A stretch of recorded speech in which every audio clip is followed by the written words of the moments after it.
Chapter 5 is called Missing in Action. Commander Root was sucking on a particularly noxious fungus cigar. Really smelly.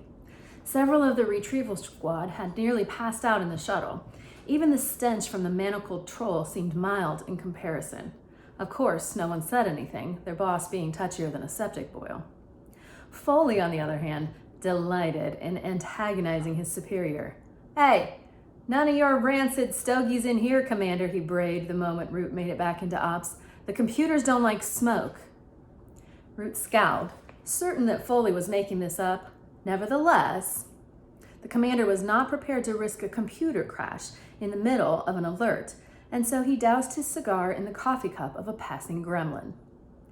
"Now, Foley, what's this so-called alert? And it better be good this time." The Centaur had a tendency to go completely hyper over trivialities. He'd once gone to DEFCON 2 because his human satellite stations were out. "It's good, all right," Foley assured him, or should I say bad?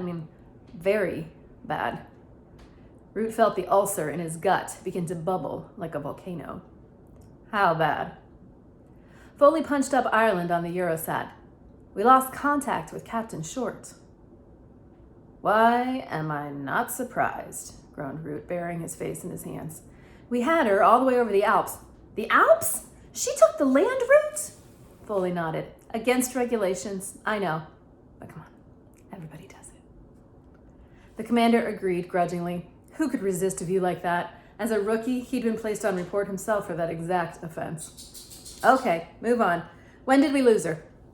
Foley opened a viewer window on the screen. "This is the feed from Holly's helmet unit.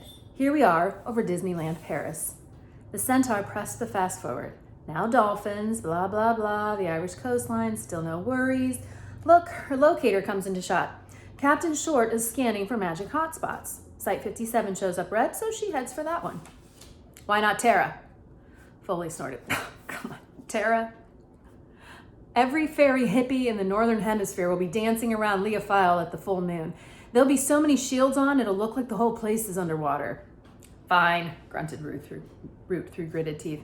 "Just get on with it, will you?" All right, don't get your ears in a knot." Foley skipped several minutes of tape. "Now, here's the interesting bit. Nice smooth landing, hangs up the wings. Holly takes off the helmet." "That's against regulations," interjected Root. "LEP officers must never remove..." "LEP officers must never remove their headgear above ground unless said headgear is defective," completed Foley. "Yes, Commander, we all know what the handbook says.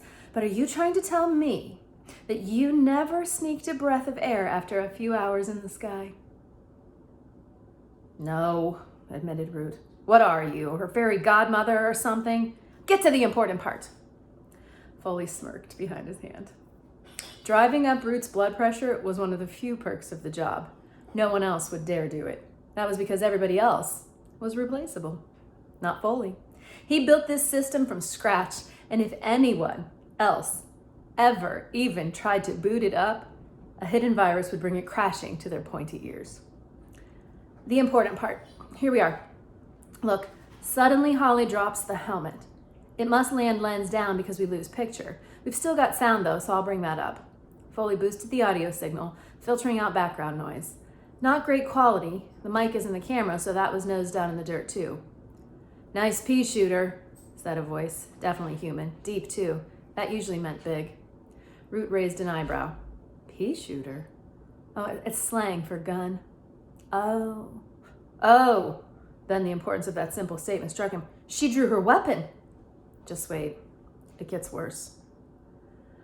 "I don't suppose you would consider peaceful surrender," said a second voice. Just listening to it gave the commander shivers. "No," continued the voice. "I suppose not." "Oh, this is bad," said Root, his face uncharacteristically pale. "This feels like a setup.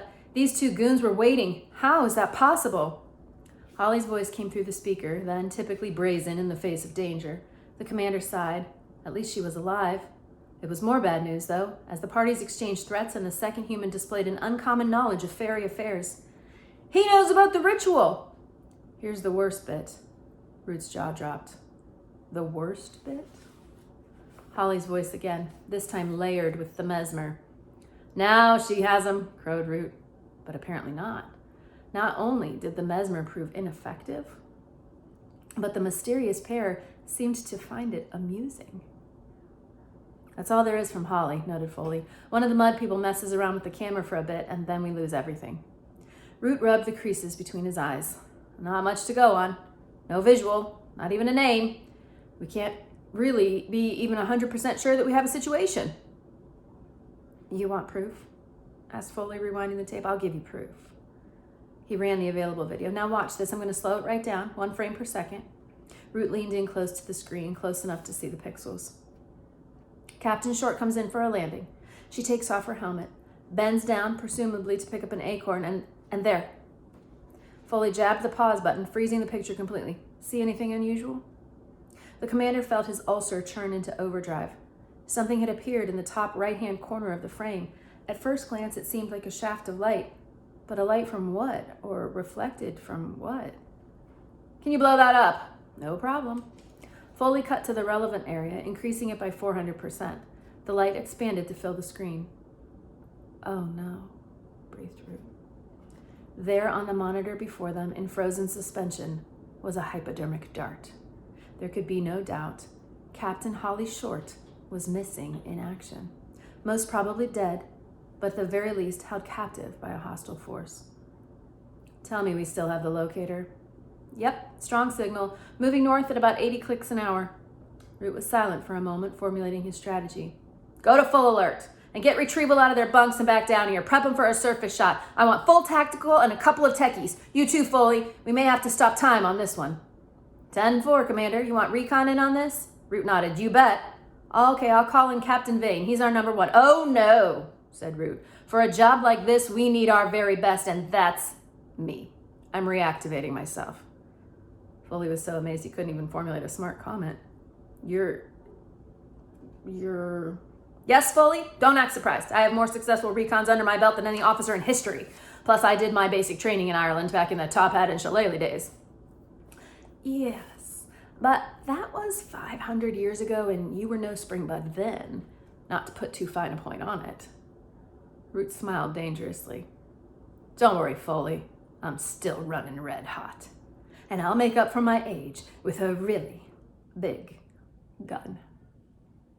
Now get a pod ready. I'm leaving on the next flare. Foley did what he was told without a single quip. When the commander got that glint in his eyes, you hopped to and kept your mouth shut. But there was another reason for Foley's silent compliance. It had just hit him that Holly could be in real trouble. Centaurs don't make many friends, and Foley was worried he might lose one of the few he had. Artemis had anticipated some technological advances, but nothing like the treasure trove of fairy hardware spread out on the four-wheel drive's dashboard. Impressive, he murmured. We could abort this mission right now and still make a fortune in patents. Artemis ran a handheld scanner bar over the unconscious elf's wristband. He then fed the fairy characters into his PowerBook translator.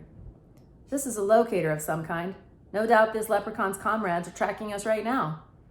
Butler swallowed. Right now, sir? It would seem so, or at any rate they're tracking the locator. Artemis stopped speaking suddenly, his eyes losing focus as the electricity in his cranium sparked off another brainwave. Butler? The manservant felt his pulse quicken. He knew that tone. Something was afoot. Yes, Artemis? That Japanese whaler, the one seized by the port authorities. Is she still tied up at the docks? Butler nodded. Yes, I believe so. Artemis twirled the locator's band around his index finger. Good. Take us down there. I believe it's time to let our diminutive friends know exactly who they're dealing with. More tomorrow.